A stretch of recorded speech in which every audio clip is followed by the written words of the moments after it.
sampaikan lagi di sini bahwa di hadisnya Rasulullah Shallallahu Alaihi Wasallam itu ketika perang Badr sama perang Uhud, perang Badr sama perang Hunain, melempar orang-orang kafir hanya dengan satu tangan,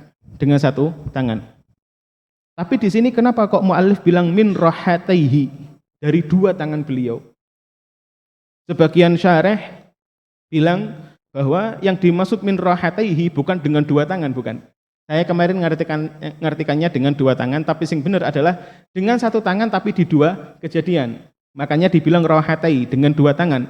Maksudnya apa? Satu tangan ketika ngelempar di perang Badr dan satu kali lagi ketika ngelempar di perang Hunain.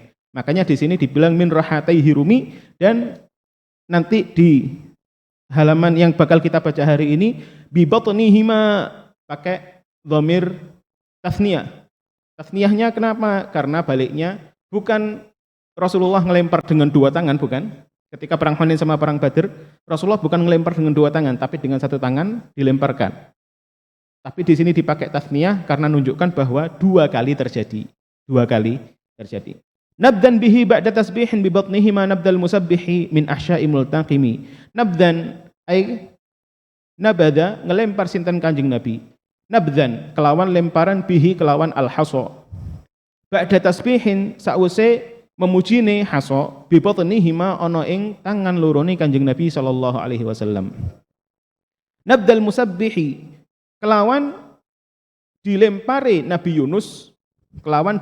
Nabi Yunus, min ahsya'i multaqimi saking pira-pira, min ahsya'i saking pira-pira perut, multaqimi kang menelan atau ngelek apa ahsya.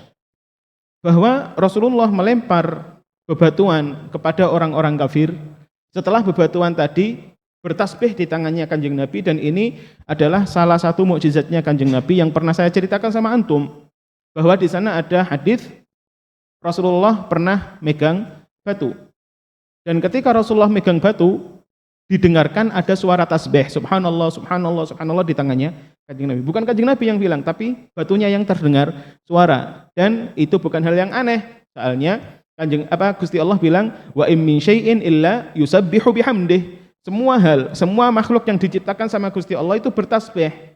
Cuman sing denger ya iso denger, sing gak iso denger ya gak iso denger, sing paham, sing gak paham ya gak paham. Tapi semua hal bertasbih.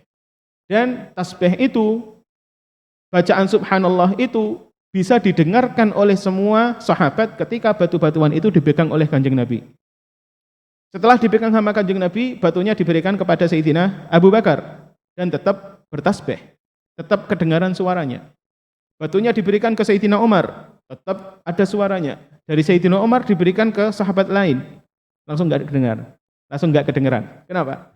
Karena menunjukkan bagaimana sempurnanya imannya Abu Bakar sama Umar, bahwa keduanya adalah orang yang paling mulia ba'da Rasulillah wal anbiya. Al-muhim, dan di sini disamakan juga bahwa ngelemparnya Kanjeng Nabi itu sangat mudahnya dan bisa sampai ke matanya orang-orang kafir. Seperti ketika ikan paus melemparkan Nabi Yunus dari perutnya si ikan paus tadi. Jadi ceritanya Nabi Yunus minta sama Gusti Allah ketika beliau sudah dakwah lama dan kaumnya nggak ada yang mau masuk Islam. Nabi Yunus minta agar kaumnya diazab sama Gusti Allah. Beliau minta hijrah dari kaumnya. Sama Gusti Allah nggak diizinin. Akhirnya beliau minta diazab, ya udah. Seperti itu secara umum. Akhirnya Nabi Yunus keluar dari negara itu tanpa ada izin dari Gusti Allah. Maksudnya apa? Seorang nabi ketika dia mau kemanapun, mau keluar dari kotanya, mau dakwah, mau ngucap apa, semuanya ada perintah, ada aturan dari Gusti Allah Ta'ala. Dan di sini Nabi Yunus ketika beliau keluar dari kotanya, beliau enggak nunggu perintah Gusti Allah. Beliau tahu bahwa Gusti Allah kalau sudah nurunkan azab pasti memerintahkan Nabi untuk keluar. Tapi saat itu beliau langsung keluar dari kotanya tanpa menunggu perintah. Apakah itu sebuah kesalahan? Enggak. Itu husnudzonnya Nabi Yunus bahwa akan disuruh keluar, ya sudah beliau keluar duluan. Akhirnya ketika beliau keluar, azab sudah mulai mau datang ke kaum tadi. Kaumnya Nabi Yunus langsung nyadar, loh ini kan azab yang seperti nabi-nabi terdahulu juga nurunkan azab. Akhirnya para kaumnya ini nyari Nabi Yunus. Mana Nabi Yunus? Mana Nabi Yunus? Kita mau masuk Islam. Ternyata Nabi Yunus sudah keluar dari kotanya. Dan saat itu ketika mereka sudah mau masuk Islam, azabnya nggak jadi. Cuman Nabi Yunus sudah keluar dari kotanya. Tapi keluar kota tanpa perintah dari Gusti Allah Ta'ala. Beliau ketika naik ke kapal, kapalnya tiba-tiba oleng. Dan orang-orang yang di atas kapal itu langsung tahu, di sini pasti ada budak yang kabur. Dan akhirnya Gusti Allah gak ridho. Ada budak sing kabur dan Gusti Allah gak ridho. Mereka bikin tes atau nanyai satu-satu, apakah kalian punya tuan, apakah kalian kabur tanpa izin segala macam. Akhirnya Nabi Yunus yang merasa, iya, saya budaknya Gusti Allah dan saya keluar dari kota saya tanpa diizini oleh Gusti Allah Ta'ala. Akhirnya demi menyelamatkan orang-orang yang di kapal itu, Nabi Yunus dilempar masuk ke laut. Ketika di laut, di sebagian riwayat dikatakan beliau dimakan sama ikan paus satu, habis itu ikan paus yang pertama dimakan lagi sama ikan paus yang kedua, dan langsung masuk ke laut dalam. Makanya di sini dibilang ahsya, jamaknya perut tiga. Perut tiga ini apa? Perut paus yang pertama, perut paus kedua, sama perutnya lautan. Itu fi qaul di sebagian pendapat. Pendapat lain bahwa satu ikan paus saja yang makan Nabi Yunus, habis itu langsung masuk ke laut. Wallahu alam mana yang benar, tapi semuanya terjadi. Akhirnya ketika beliau masuk di laut, masuk di perutnya ikan paus dan masuk ke laut, beliau hanya bisa taubah sama Gusti Allah. Beliau langsung nyadar bahwa cobaan ini gara-gara saya memiliki kesalahan. Semua cobaan yang ada di dalam hidup kita memang gara-gara ada kesalahan antara kita sama Gusti Allah, itu pasti. Ketika Nabi Yunus menyadari bahwa beliau punya salah, beliau langsung taubat di perutnya ikan paus dengan bilang, La ilaha illa anta subhanaka inni kuntu minadz zalimin, selama berhari-hari. Makanya beliau dibilang al-musabbih, orang yang bertasbih. Kenapa? Karena bilang la ilaha illa anta subhanaka inni kuntu minadz zalimin. Akhirnya dapat taubat dari Gusti Allah, diterima taubatnya, dan beliau dikeluarkan dari perutnya ikan paus dengan mudahnya. Seperti ketika Rasulullah juga melemparkan batu dengan mudahnya. Itu kenapa kok digambarkan dengan nabdal musabbih. Jangan ada yang tanya bahwa apakah cerita itu benar. Kita sudah katakan berkali-kali bahwa kalau sudah mukjizat itu bukan ranahnya akal tapi ranahnya iman. Artinya apa? Nek ranahi akal kita memang boleh mengakali, semisal fikih sampean bisa memakai akal. Tapi nek sudah ranahnya iman, sampean hanya menerima dengan hati. Amantu billah wa sadaqallah, sudah. Dan Gusti Allah sudah pasti benar firman-Nya semuanya. Sudah, kita langsung nerima. Jangan ngomong enggak masuk akal. Jangan ngomong enggak masuk akal. Soalnya nek wis ngomong mukjizat sampean enggak masuk akal, ya semua mukjizat enggak bakal masuk akal. Jenenge mukjizat itu nulayani adat. Tapi mukjizatnya seorang nabi itu nunjukkan, seperti yang sudah saya katakan beberapa bulan lalu, bahwa mukjizatnya seorang nabi itu nunjukkan atau sebagai bukti bahwa seorang nabi tersebut memiliki kedekatan yang sangat dekat kepada Gusti Allah, berbeda dengan makhluk yang lainnya. Kenapa kok seorang nabi harus ada mukjizatnya? Sampean pasti tahu bahwa di pelajaran akidah seorang nabi harus punya mukjizat. Kalau seorang wali gak harus punya karomah, tapi kalau seorang nabi harus punya mukjizat. Karena nabi dan rasul itu harus berhadapan dengan kaumnya, yang kebanyakan kaumnya itu pasti belum muslim. Dan untuk membuktikan bahwa seorang nabi ini punya hubungan langsung dengan Gusti Allah, mereka diberi mukjizat sebagai bukti, wahai kaum, wahai orang-orang yang masih kafir, ini orang yang ngaku nabi punya bukti, yaitu dia punya hubungan langsung dengan Gusti Allah. Buktinya apa? Kalau dia minta apa atau dia melakukan apa langsung terjadi, yaitu mukjizat-mukjizat tadi. Sebagai bukti bahwa dia punya hubungan langsung dengan Gusti Allah. Itu adalah mukjizat. Baik. Al-makna utawi makna nebet iki, iku annahu sak temene Kanjeng Nabi sallallahu alaihi wasallam.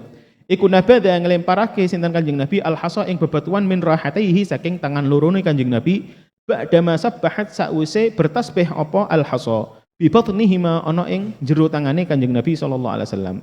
kama nubida kaya toh dan lempar sinten Yunus, Nabiullah Yunus alaihi wa ala nabiyina salatu wassalam min batnil huti saking wetenge paus ba'da tasbihihi sause bertasbihe Nabiullah Yunus wa tasbihul hasa lan utawi bertasbihe bebatuan bikafihi ing dalem tangane Kanjeng Nabi sallallahu alaihi wasallam iku min mukjizatihi termasuk saking piro-piro mukjizate Kanjeng Nabi ats-tsabitati kang tetep wal muradu lan utawi kang den maksud bihi kelawan tasbihul hasa iku at-tasbihu wacanan tasbih al-masmu'u kang terdengar lat tasbihu ora wacanan tasbih ats-tsabitu kang tetep likulli syai'in kedua segala sesuatu binassil kitabi kelawan nase Al-Qur'an. Maksudnya bahwa tasbih yang dimaksud di sini nabdam bihi ba'da tasbihin bi batnihima. Tasbih yang dimaksud ini adalah tasbih yang didengarkan oleh para sahabat, bukan tasbih bahwa semua hal itu bertasbih wa in min syai'in illa yusabbihu bihamdihi. Itu memang benar wa in min syai'in illa yusabbihu bihamdihi, tapi yang menjadi mukjizatnya Kanjeng Nabi bahwa tasbihnya batu, bahwa bacaan subhanallahnya batu itu terdengar dengan telinga semua sahabat. Terdengar dengan telinga semua sahabat. Sedangkan ketika Gusti Allah bilang wa in min syai'in illa yusabbihu bihamdihi, sekarang sampean kayu yang ada di depan sampean dengar nggak kayu ini bertasbih? Tidak dengar.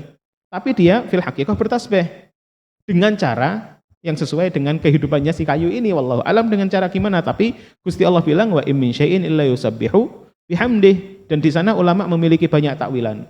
Al-muhim itu bukan pembahasan kita sekarang, kita bahas yang ada di sini. Wa dhahiru sani'il an-nadhim lan jelas-jelasane atau lan dhahire perilakune nadhim iku annal hasa sak temene batu al murma bihi kang den lempar iku sabbaha bertasbih apa al hasa fi kaffihi ing dalam tangane Kanjeng Nabi sallallahu alaihi wasallam qabla ramyi sadurunge ngelempar bihi kelawan al hasa wa dzalika lan mengkono-mengkono sabbaha fi kaffihi qabla ramyi bihi iku annahu sak temene kelakuan iku lamma tahaqqaqa nalikane terbukti kama bayanna kaya tau wis nerangno sapa kita hu ing ma sabikon ing dalem waktu sing wis lewat annahu lamma tahaqqaqa anna nubuwata kulli nabiyyin sak temene kenabian setiap nabi iku innama hiya angin pastine utawi nubuwatu kulli nabi iku lahu keduwe Kanjeng Nabi sallallahu alaihi wasallam ala tariqil haqiqati ing atas secara hakikah fa idzan mongko dumadaan kullu karamatin utawi setiap keramat lidzalikan nabi mari kedue mengkono-mengkono nabi iku fahiya mongko utawi karamatin lidzalikan nabi fil haqiqati ing dalam hakikate iku li nabiyina kedue Kanjeng Nabi sallallahu alaihi wasallam wa qad taqaddama lan teman-teman lewat apa kullu karamatin lidzalikan nabi fahiya fil haqiqati nabiyina bin nazm ing dalam keterangan nazm wa kullu ayin antar rusulul kiramu biha. Al muhim ketika Rasulullah punya karamah dan semua nabi punya keramat masing-masing. Semua nabi punya keramat masing-masing. Kita harus meyakini bahwa keramatnya setiap nabi fil haqiqah adalah keramatnya Kanjeng Nabi. Soalnya apa? Seperti yang sudah kita terangkan beberapa bulan lalu, semua nabi yang datang sebelum Rasulullah adalah nuwab atau pengganti tugasnya Kanjeng Nabi. Maka kalau mereka pengganti tugasnya Kanjeng Nabi, semua keramat yang terjadi di tangan nabi terdahulu hakikatnya, kenyataannya adalah mukjizatnya Rasulullah sallallahu alaihi wasallam. Kalau semisal Nabi Musa bisa membelah lautan, itu mukjizat yang juga miliknya Rasulullah. Kalau Nabi Isa bisa menghidupkan orang mati, itu mukjizat juga miliknya Rasulullah. Kenapa? Karena Nabi Musa adalah naib atau wakil dari Kanjeng Nabi. Nabi Isa adalah wakil atau pengganti dari Kanjeng Nabi. Maka setiap mukjizat yang datang di tangan setiap nabi hakikatnya adalah mukjizatnya Rasulullah sallallahu alaihi wasallam. Dan di sini saya baru ingat sesuatu. Sebagian ulama ada yang bilang bahwa ketika Nabiullah Yunus bertasbih di dalam lautan, Nabiullah Yunus bertasbih di dalam lautan, dan Nabiullah Musa bertasbih di atas gunung Tur. Itu adalah sebuah hal yang sangat hebat sekali, karamah yang sangat besar sekali. Akan tetapi biar nggak kalah, Rasulullah bertasbih di atas Sidratul Muntaha. Maka semua alam, mau yang ulwi ataupun sufli, mau yang di langit ataupun yang di bumi sudah dijadikan tempat bertasbih oleh semua nabi, dan yang paling mulia yang mana? Yang di Sidratul Muntaha, yaitu Rasulullah ketika Isra Mi'raj. Paham ya? Nabi Yunus bertasbih di dalam lautan ketika dimakan sama ikan paus. Nabi Musa bertasbih di atas gunung ketika di Gunung Tur Saina ketika 40 hari diperintahkan sama Gusti Allah untuk uzlah selama 40 hari. Beliau bertasbih di atas gunung yaitu Tur Saina. Sedangkan Rasulullah SAW bertasbih ketika fi Sidratil Muntaha. Jadi semua nabi bertasbih, tapi untuk tempatnya siapa yang paling mulia? Rasulullah SAW. Al-muhim, alhamdulillahi rabbil alamin. Qala an-nadhim rahimahullah, ja'at li da'watihi al-ashjaru sajidatan tamshi ilaihi ala sagin bila qadami. Ja'at teko li da'watihi kedue panggilane Kanjeng Nabi apa al-ashjaru pira-pira pohon sajidatan hale nurut, sajidatan hale nurut. Tamshi hale berjalan apa al-ashjar ilaihi maring Kanjeng Nabi ala sakin kelawan betis bila qadami kelawan tanpa sikil. Ala sakin ing atase betis bila qadami kelawan tanpa sikil. Sekarang kita masuk ke bab yang lain bahwa di sana ada banyak mukjizat yang terjadi sebelum Rasulullah jadi nabi, dekat-dekat Rasulullah sudah jadi nabi, ataupun sesudah Rasulullah jadi nabi hingga beliau intaqal ilallahi ta'ala, ila rafiqil a'la. Salah satunya adalah ketika pohon-pohon itu datang ketika dipanggil sama Kanjeng Nabi. Seenggaknya saya ingat di sini ada 3 riwayat. Satu nanti riwayat disebutkan di sini, nanti kita baca. Yang kedua riwayat ketika Rasulullah tanding sama Rukanah. Rukanah adalah salah seorang Mekah, salah seorang penduduk Mekah, dikenal sebagai orang yang ahli gulat. Dikenal sebagai orang ahli gulat. Tapi sampean jangan bayangkan gulatnya orang zaman dulu kayak gulatnya orang sekarang yang di TV, enggak. Gulatnya orang dulu itu hanya bagaimana cara seseorang bisa merobohkan orang lain. Itu tok. Nek wis roboh wis kalah. Itu satu cara. Cara lain gulatnya mereka adalah ketika ada si pegulat dia duduk diserang sama pegulat lain untuk diberdirikan tapi tidak bisa memberdirikan. Itu namanya juga pegulat sing hebat. Dan Rukanah adalah salah satu pegulat yang paling hebat yang ada di Mekah. Semua orang Mekah gak ono sing iso ngalahno Rukanah. Akhirnya suatu hari di salah satu lembah Mekah, Rasulullah ketemu sama Rukanah. Ya Rukanah, ente mau masuk Islam apa enggak? Katanya Rukanah, ngapain? Ente bisa membuktikan kalau ente Nabi apa enggak? Katanya Rasulullah, ya sudah saya buktikan, ayo kita gulat. Ketika Rukanah gulat sama Kanjeng Nabi, dengan mudahnya Rukanah dirobohkan sama Kanjeng Nabi. Gak percaya dia. Masa kamu bisa merobohkan saya? Mau tanding lagi kedua kalinya, dirobohkan dengan mudahnya sama Kanjeng Nabi. Untuk menunjukkan apa? Kekuatan fisiknya Kanjeng Nabi melebihi semua manusia yang ada. Gak percaya 2 kali, 3 kali ditanding lagi sama Kanjeng Nabi, minta tanding ulang si Rukanah, dirobohkan lagi sama Kanjeng Nabi. Akhirnya dia tetap gak terima. Katanya Rasulullah, kalau kamu gak terima tak beri mukjizat yang lainnya. Mukjizat apa? Itu ada pohon di pojok sana. Tak panggil tak datang.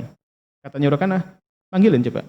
Sama Rasulullah dipanggil pohonnya, tiba-tiba pohonnya di riwayatnya pohonnya ini langsung miring ke kanan, miring ke kiri, miring ke doyong ke depan, doyong ke belakang.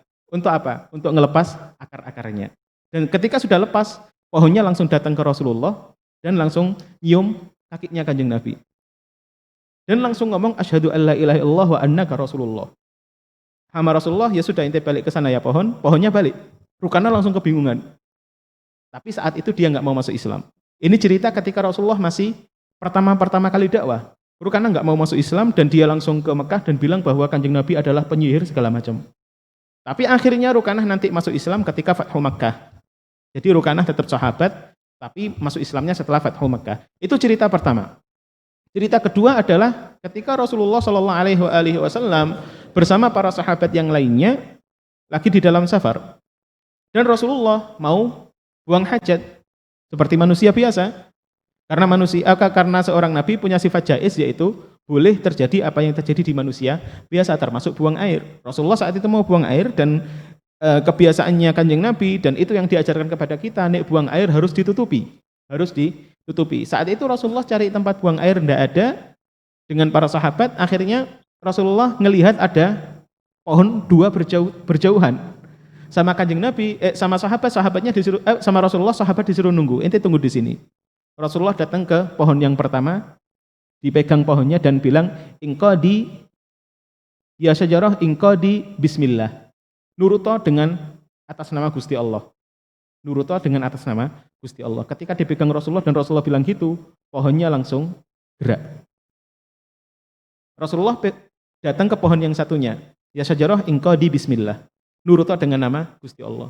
Ketika pohonnya bergerak, dua-duanya kayak dituntun sama Kanjeng Nabi kayak berjalan seperti manusia biasa. Habis itu sama Rasulullah bilang bergabung. Akhirnya pohonnya bergabung untuk nutupi Rasulullah ketika buang hajat. Sahabat ngelihat dengan takjub. Kalau sahabat sudah tahu bahwa itu mukjizat. Setelah Rasulullah buang hajat, pohonnya disuruh pisah sama Rasulullah dan dianterin ke tempatnya masing-masing. Itu dua cerita yang saya ingat untuk hari ini, dan nanti ada satu lagi cerita di sini yang sama dengan yang saya ingat, alhamdulillah. Itu cerita bagaimana pohon nurut sama Kanjeng Nabi ketika Rasulullah manggil. Padahal itu pohon, yang kita lihat gak ada ruhnya. Apalagi kita, sampean punya ruh, sampean punya hati, sampean katanya walaqad karramna bani Adam, sampean sudah dimuliakan sebagai bani Adam. Ojo sampai ketika sampean sudah dimuliakan, akhirnya sampean malah bedal dari ajarannya Kanjeng Nabi, kalah nurut sama pohon. Sampean jangan kalah nurut sama pohon. Sampean diajari untuk deket sama Gusti Allah, yang deket toh. Sampean diajari wiridan sing khusyuk, ya wiridan sing khusyuk. Sampean diajari salat sing khusyuk, Sampean diajari apapun yang kebaikan, lakukan. Jangan nek ngaji ngobrol, nek ngaji terlambat, nek ngaji entuk, ya kurang apik. Mosok kalah karo pohon sing gak berakal tapi langsung nurut sama Kanjeng Nabi. Mosok kita kalah nurut sama pohon. Wirid, ngopi, ojo wirid sambil ngopi. Contohnya, boleh saja, halal. Tapi jangan sampai kepikirannya malah kopi nih, orang kepikiran wirid, iku baru condong sudah hatinya sudah melenceng, nggak baik. Wirid, ono jajan ya ndak apa-apa. Tapi nek mangan tok sambil ngobrol, wirite lali, sing penting ya bener ngumpul insyaallah semuanya diterima sama Gusti Allah. Tapi sampean milih dhisik diterima dengan diri sendiri atau diterima karena bantuan orang lain. Kalau bisa diterima dengan usaha sampean sendiri, jangan dengan dibantuan orang lain. Paham? Jelas? Alhamdulillah. Wirid, ojo mikir kapan saya pulang, kapan liburan, kenapa nggak boleh keluar, kenapa Suryo jahat, kenapa pengurusnya, kenapa keamanannya keras. Wallah, biarin sudah. Zalim insyaallah. Contohnya. Sampean mikir ya Rob, ini idarahnya Masya Allah, khidmah bantu saya, jamiahnya setiap hari mukulin saya, nyemprotin saya, Alhamdulillah khidmah. Nek sampean mikirnya jamiahnya kejem, keamanannya kejem, sing mutar-mutar kejem. Itu hadine gak bener. Berarti ono gak bener, kalah karo pohon. Pohonnya nurut sama Kanjeng Nabi, sampean gak nurut sama Kanjeng Nabi ya apa sih? Paham? Jelas? Jazakumullah buat idarah ataupun dirasah. Soalnya mereka yang bantu kita, termasuk yang ngajar pun dibantu dengan idarah, dengan dirasah. Alhamdulillah. Apalagi antum yang tulab, antum santri harus terima kasih sama idarah. Wajib. Alhamdulillah. Soalnya sampean biar gak kalah sama pohon ini. Sampean harus semangat dong. Semangat. Punya kemauan, punya himmah. Kenapa? Seperti kemarin yang saya sampaikan ke teman-teman kelas takhusus sama Adi di Banin ataupun Banat. Semua yang diamalkan di sini, seperti yang sudah disampaikan Ustadz, semuanya wiridnya adalah dari Quran, hadis ataupun dari aulia. Sampean lakukan. Semuanya itu adalah cahaya buat sampean. Katanya salah seorang ulama tasawuf, ayyuhal murid, wahai orang-orang yang lagi jalan di mencari ridhonya Gusti Allah. Antum semuanya al-muridin, orang yang lagi jalan di tangan seorang syekh dengan tujuan mencari ridhonya Gusti Allah. Ayyuhal murid, inna nuraka min nuri syekhik. Cahaya yang ada di dalam dirimu, cahaya yang ada di dalam hatimu adalah dari cahaya gurumu. dari cahaya murabbimu. Wa nura syaikhik min nuri nabiyyik. Dan cahayanya guru kamu itu dari cahayanya Kanjeng Nabi. Wa nura nabiyyik min nuri rabbik. Dan cahayanya Kanjeng Nabi itu sumbernya dari cahayanya Gusti Allah Ta'ala. Wa man lam yaj'alillahu lahu nuran fama lahu min nur. Dan seseorang yang enggak diberi cahaya sama Gusti Allah, maka selamanya enggak mungkin punya cahaya. Wa man lam yaj'alillahu lahu nuran fama lahu min nur. Dan orang yang enggak diberi cahaya sama Gusti Allah, selamanya enggak mungkin mendapat petunjuk. Sampai sudah diberi petunjuk dengan wiridan segala macam, ya sudah khusyuk, ya sudah semangat, ya udah himmau, jangan ngantuk, jangan main-main, jangan cuma ngobrol, seharusnya seperti itu. Kenapa? Biar sampean dapat nur, sampean dapat cahaya untuk kehidupan sampean. Untuk kehidupan sampean. Mungkin sekarang sampean bilang, saya cuma baca tok gak ngerti arti ini. Sampean baca tok gak ngerti arti ini, tapi diawasi oleh guru, diawasi oleh murabbi. Itu hal yang sangat indah sekali. Makanya kemarin di Multaqa Abuya bilang, termasuk nikmat yang paling besar buat kita adalah ketika kita bisa memiliki guru yang menunjukkan kita jalan kepada Gusti Allah Ta'ala. Alhamdulillah. Sudah diberi nikmat besar, sudah digampangkan untuk wiridan, sudah digampangkan dengan adanya orang-orang yang khidmah dari idarah ataupun dirasa. Tetap malas. Gak oleh nyalahno wong liya, nek semisal uripe dadi gak enak, nyalahno awak dhewe. Makanya sebagian ulama yang ada yang bilang, surga itu sama Gusti Allah dikatakan bahwa pintunya sangat luas sekali. Bahkan pintunya ono 8. Nek sampean gak iso mlebu nak ngene pintu iku, sing salah sapa? Ora Gusti Allah. Sing salah kita sendiri. Termasuk cara untuk bisa masuk pintu tadi adalah sampean gelem wiridan, gelem belajar, nek belajar gak ngopi atau nek ngopi ya, ngopi ndak apa-apa, tapi ojo sampai mikir ngopi ini gak mikir belajare atau wirite. Nek belajar gak ngantuk, nek wirid gak ngantuk. Nek teko ya teko dengan berusaha teko pertama kali, alhamdulillahi rabbil alamin. Gara-gara apa? Gara-gara pohon yang dapat mukjizatnya Kanjeng Nabi sallallahu alaihi wasallam. Ya gini sekali-kali dijawari sidik-sidik lah. Sekali-kali dijawari sidik-sidik. Paham? Paham maksud saya? Dijawari sidik-sidik. Alhamdulillah. Ben eling. Al-makna utawi maknane bait iki, iku anna min mukjizatihi sak temene iku setengah sangka mukjizate Kanjeng Nabi. Maji asyajari, apa maji asyajari tekone pohon. Lahu ketuwe Kanjeng Nabi sallallahu alaihi wasallam hina da'a nalikane manggil sinten Kanjeng Nabi hu ing syajar. Lil maji kanggo arahe teko wasyahadati lan nyekseni lahu ketuwe Kanjeng Nabi bir risalati kelawan kerasulan. Wa thubutu dzalika lan utawi tetepe mengkono-mengkono mukjizatuhu maji usajari lahu ila akhirih iku minasyuhrati saking keterkenalan iku bimakanin kelawan makom sing tinggi. Maksudnya bahwa datangnya pohon ketika Rasulullah manggil itu termasuk mukjizat yang sangat masyhur, mukjizat yang sangat terkenal, mukjizat yang sudah bisa dikatakan sampai mutawatir, yang kalau ada orang ingkar famungkiruhu kafir. Mungkir mukjizat Kanjeng Nabi sing mutawatir adalah menyebabkan kekufuran, naudzubillah min dzalik. Kenapa? Karena sangat terkenal sekali, semua orang mengetahui, semua ulama meriwayatkan.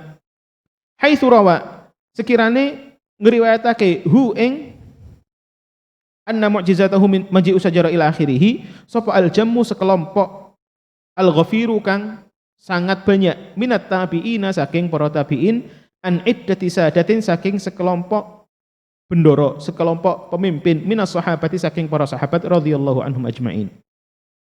Famin dzalika mongko iku setengah sangka mu'jizatihi maji'u sajari lahu ma utawi hadis ruwiya kang den riwayatake apa ma an Ibnu Umar radhiyallahu anhuma qol kunna ana sapa kita iku ma'a Rasulillah sumratane Kanjeng Nabi fi safar ing dalam sebuah perjalanan. Fadana mongko mendekat minhu saking Kanjeng Nabi sapa Arabiyun seorang Arabi berarti wong Badui. Faqala mongko ngendikan sinten Kanjeng Nabi, ya Arabi wahai Badui, aina ing dalam dine panggon turitu ngersakake sapa sira. Qala ngendikan sapa Arabi ila ahli maring keluargaku. Qala hal laka ai hal turitu apa toh ngersakake sinten panjenengan sapa sira ila khairin maring kebajikan. Qala Ngendikan sapa Arabi, wa malan utawi apa lan iku apa huwa utawi khair. Qala ngendikan sinten Kanjeng Nabi, ishhad, bukan asyhadu itu, ishhad. Nyeksekno sapa sira, alla ilaha illallah, alla ilaha ing sak temene ora ana Tuhan kang hak den sembah iku maujud illallahu kejaba Gusti Allah taala.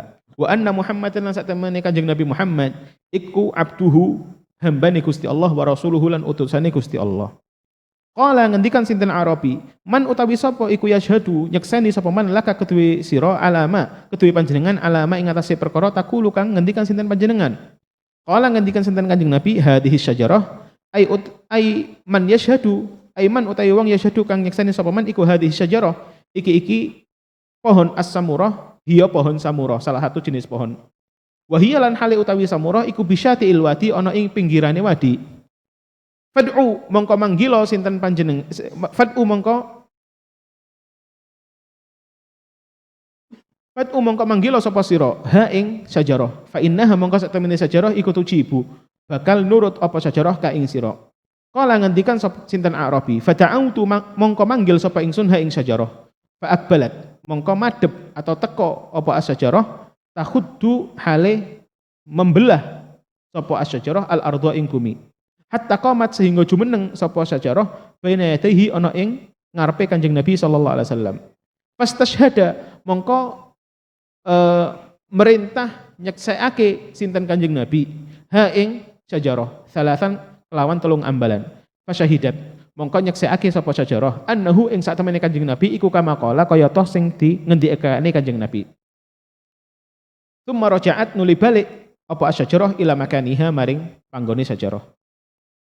Cerita ketiga, bagaimana ketika syajarah atau pohonnya datang ke Kanjeng Nabi adalah ketika Rasulullah di sebuah safar, Rasulullah ketemu sama orang Arabi, orang Badui. Sama Rasulullah, ya Arabi, ente pengen kebaikan enggak? Katanya Arabi, kebaikan apa? Kebaikan yaitu kamu menyaksikan alla ilaha illallah wa anna Muhammadan abduhu wa rasuluh. Masuk Islam maksudnya, masuk Islam. Soalnya aku adalah Nabi, katanya Rasulullah. Katanya si Badui, apa bukti ini? Bukti ini itu ada pohon di sana, ente panggil. Dia bakal datang. Dan di riwayat lain dikatakan Arabinya disuruh sama Rasulullah, ente ngomong ke sajarah, wahai sajarah, Rasulullah nimbali kowe. Rasulullah nimbali kowe. Akhirnya Arabi tadi langsung datang ke sajarahnya dan bilang, wahai sajarah, Rasulullah nimbali kowe, manggil kamu ya nih. Kanjeng Nabi manggil kamu. Tiba-tiba ketika dibilang seperti itu, pohonnya langsung berjalan kepada Rasulullah.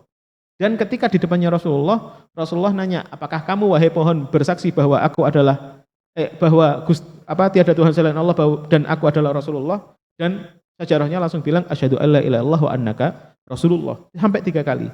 Habis itu Rasulullah bilang sama Arabi suruh balik. Arabinya ngomong sama sajarah, ente balik, disuruh balik sama Kanjeng Nabi.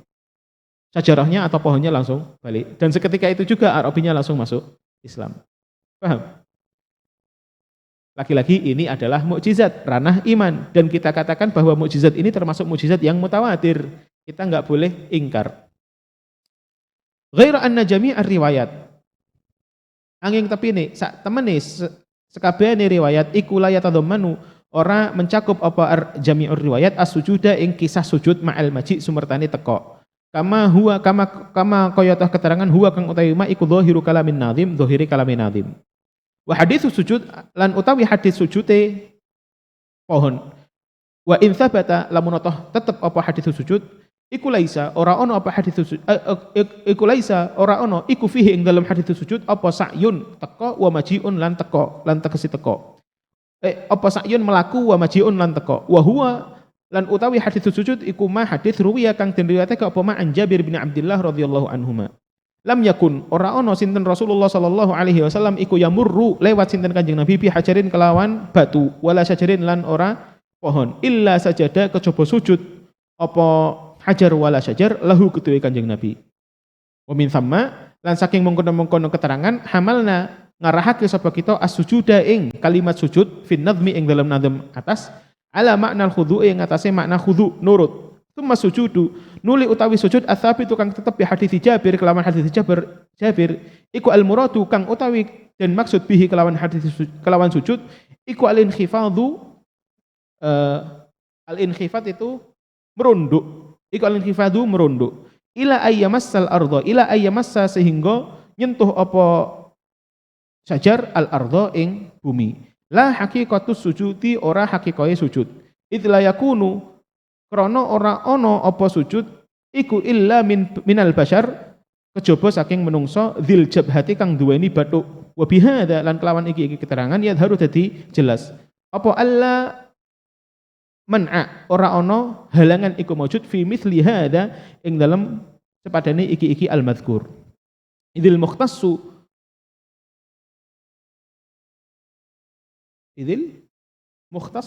billah.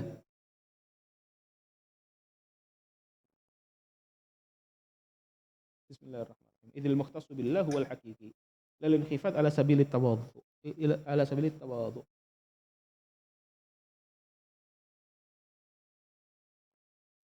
Idil mukhtassu krana utawi kang khusus billahi kelawan Gusti Allah huwa hiya al mukhtas billah iku al hakiki sujud sing hakiki.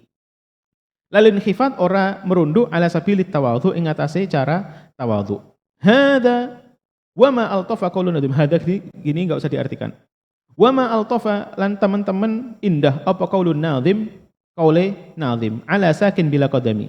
Id yuhimu krana menggambarkan sapa nazim as-saqa ing betis dzatil qadami kang duweni kaki wa anna sa'ya lan sak temene melaku alaiha ngatasi sak iku dunahu ora kelawan qadam iku mustaghrabun aneh, dianggap aneh. Al-muhim di sini semua riwayat tentang datangnya pohon kepada Rasulullah ketika Rasulullah manggil itu ndak ada satupun riwayat yang bilang pohonnya sujud, ndak ada. Lalu kenapa kok Nazim di sini dibilang ja'at li da'watihil asjaru sajidatan? Kenapa kok bilang sajidatan di sini? Jadi ketika Nazim bilang ja'at li da'watihil asjaru sajidatan, seakan-akan kalau kita memahami secara zahir ada pohon datang ke Kanjeng Nabi dan sujud. Dikatakan sama Nazim bukan seperti itu. Ada dua mukjizat yang berbeda. Satu, ada pohon datang sama Kanjeng Nabi sudah, sama ada pohon yang sujud kepada Kanjeng Nabi, itu cerita yang berbeda. Jadi kalau sampean nanya apakah ada riwayat bahwa ada pohon datang dan sujud sama Kanjeng Nabi, dijawab sama mu'alif tidak ada. Sing ada riwayat pohon datang sudah mutawatir. Dan riwayat lain ada pohon sujud kepada Kanjeng Nabi. Lalu sujud yang dimaksud ini sujud apa? Bukan sujud kayak manusia yang menempelkan batuke ke bumi, tapi hanya ngerunduk. Pohonnya ngerunduk untuk menghormati Kanjeng Nabi. Kenapa? Karena kalau dikatakan sujud, as-sujud di dalam bahasa Arab adalah wad'ul jabhah alal ardi. As-sujud fil Arab atau fil Arabiyyah, as-sujud di dalam bahasa Arab artinya adalah wad'ul jabhah alal ardi, naruh bathuk di bumi. Pohon duwe bathuk enggak? Enggak duwe.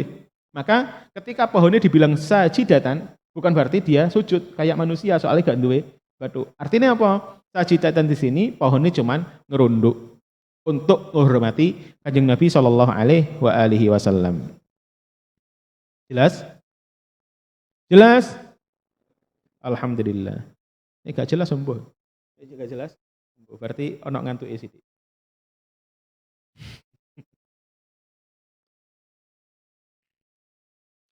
Ka'annama satarat satran lima katabat furu'uha min badi'il khatti bil laqami alaihi wa sallallahu ala sayyidina Muhammad wa alihi wa ashabihi wasallam. Allahumma 'allimna ma yanfa'una wanfa'na ma 'allamtana wa zidna ilma walhamdulillah ala kulli hal wa na'udzu billahi min hali ahli an-nar. Allahumma inna nastaudi'uka ma qara'na fadhakkirna bihi indal hajati ilaih. Allahumma zi'anna sayyidina Muhammadan sallallahu alaihi wa alihi wa sallam ma huwa ahluh. Allahumma zi'anna al-muallif wa syarih ma huma ahluh. Allahumma zi'anna sayyidina Muhammadan al-maliki wa sayyidina Ahmad al-maliki wa syayikhana wa ummana wa asatidatana kullahum ma hum ahlu wa sallallahu ala sayyidina Muhammad alhamdulillahi rabbil alamin. Rabbana taqabbal minna wa qabalna bisirril Fatihah.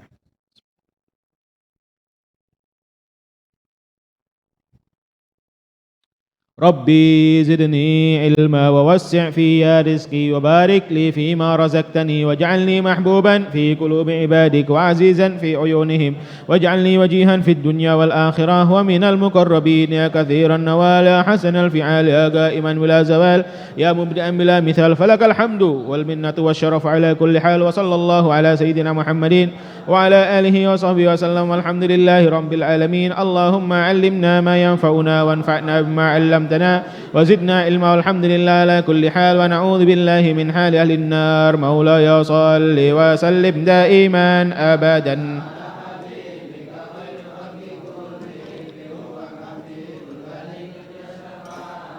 لكل هول من الأهوال مقتحم يا رب بلغ مقاصدنا واغفر لنا ما مضى يا وسيع الكرم يا ربنا اعترفنا بأننا أننا أسرفنا على الأضاء أشرفنا فتب علينا توبة تغسل لكل واستر لنا العورات وأمين الروعات واغفر لوالدينا ربي ومولودينا والأهل والإخوان وسائر الخلن وكل ذي محبة أو جيرة أو صحبة والمسلمين أجمع آمين. ربي يسمع فضلا لا باكتساب منا بالمصطفى الرسول نحظى بكل سول صلى وسلم ربي عليه أدى الحب وآله والصحب عدد ضص صحبي والحمد للإله في البدء والتناهي والحمد للإله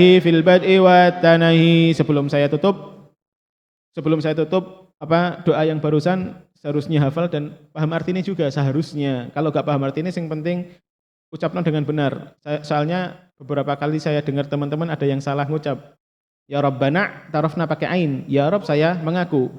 Bi annanak tarafna pakai qaf bahwa kami sudah melebihi batas atau kami sudah nerjang perintah jenengan. Ya Rabbana tarafna bi annanak tarafna pakai qaf.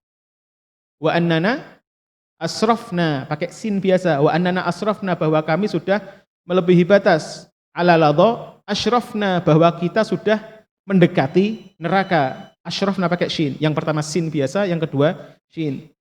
Jangan salah ngucap. Ini salah ngucap, salah arti ini gak api. Dan kapan-kapan insya Allah kita kaji bareng-bareng tentang doa akhir majelis. Itu sangat baik sekali.